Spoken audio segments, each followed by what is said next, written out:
Zoologology. That definitely signals a broad approach. Nature and organizations. Precisely. Yeah. And that links directly to his philosophy, where the human world and natural world aren't really separate.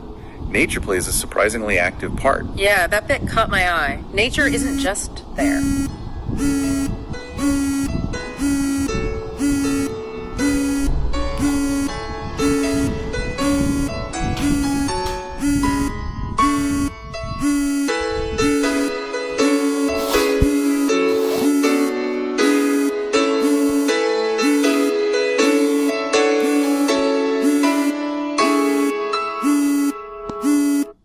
No, not passive at all.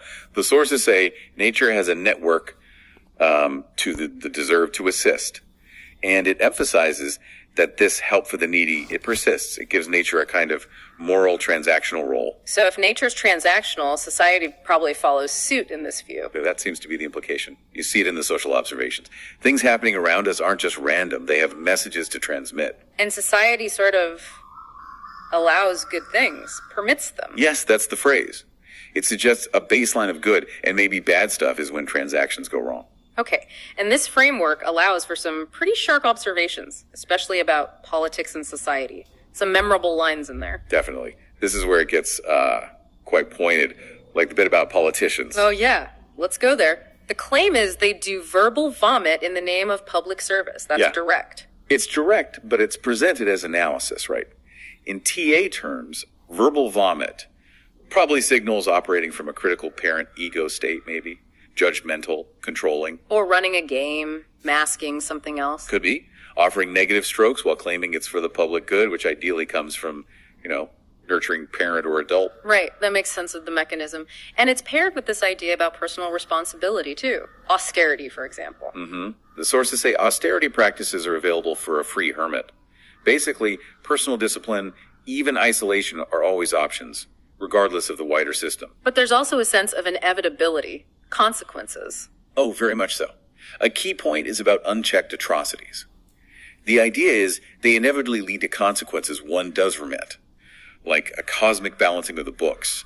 You can't run a destructive script forever without payoff. And then there's that specific, almost funny example about social climbing. Ah, yes, the jerk aspiring to be elite. If a jerk aspires to become a social elite, the complementary situation may turn Toby polite. Toby polite. It's perfect. It captures that performative shift, doesn't it? Totally. The person hasn't changed inside, they're still a jerk. But the social pressure, the strokes or threat of negative ones from the new elite group just smooths out the behavior, purely external. So tying this section together for you, the listener, the main point is that nothing goes unnoticed. Right. Society isn't just random noise, it's structured, it's discernible. Yeah. And the analyst's key takeaway here is that world events become educational material for you. So the news isn't just something to react to, it's like a case study in TA. Exactly. Lessons in dodgy transactions, failed scripts, and maybe spotting where nature is trying to assist, according to this view. Which leads us nicely into the second part.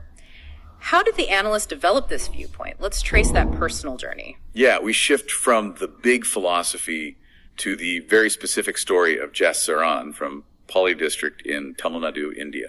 And the city of Trichy seems absolutely central. Integral, definitely. His development is deeply tied to that place. Okay, so the sources give us some key moments. It starts really early, age 16. Yeah, joined National College Trichy for a pre-university class. So Trichy is part of his identity right from his teens.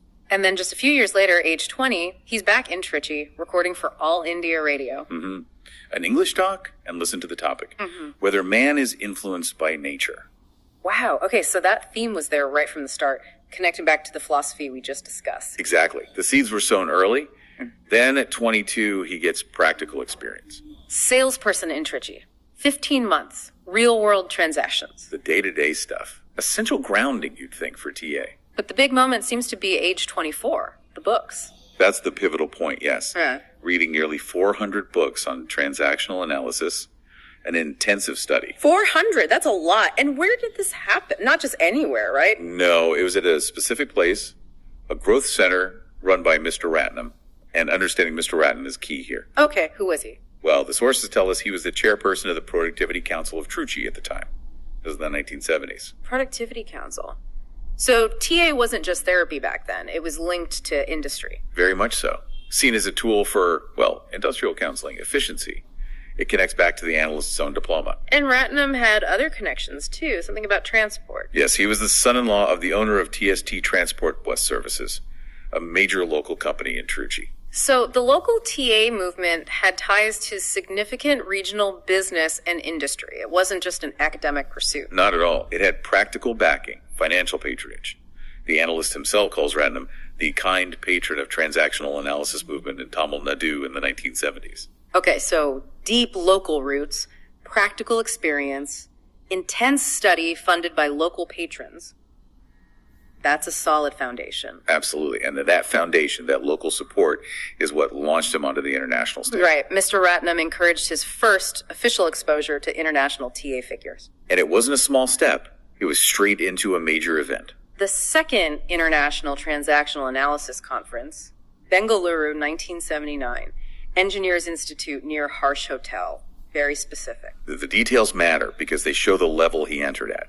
He was immediately interacting with the big names. And the sources list some of them. It's quite the lineup. It really is. Let's name a few. You have Carlos Welch, President of TESI, the Transactional Analysis Society of India, but also chairman of the Institute of Behavioral Sciences at Law, and founder of the Christian Counseling Center in Vellore. That's quite a portfolio. Shows the breadth of TA's application in India than academic legal counseling. His wife, Suraj Welch, was also there. And international figures, too. Yes. Oswald Summer, an Australian TA resource person and facilitator, shows the global exchange happening right there. Then Carol Huss, a consultant for the Voluntary Health Association of India, again applying TA to public health. But perhaps the most significant name listed. Jackie Lee, MSW. Exactly. Founder of the Reorienting School of Thought and described as a close friend of Dr. Eric Bernet himself, the originator of TA. Wow. So through this local network starting in Trichy, he gets direct exposure to people connected right back to the founder. That's the remarkable trajectory. Deep local grounding leading directly to top-tier international connection and validation. It really brings the two parts of the story together, doesn't it? The sweeping philosophy isn't just armchair speculation. Not at all. It's built on this rigorous, locally rooted, internationally connected history. He kind of earned the right through this journey to make those big claims about world events, about verbal vomit or Toby Polite. And it always comes back to you, the listener. This isn't just history or theory. No, the analyst sees it as a tool for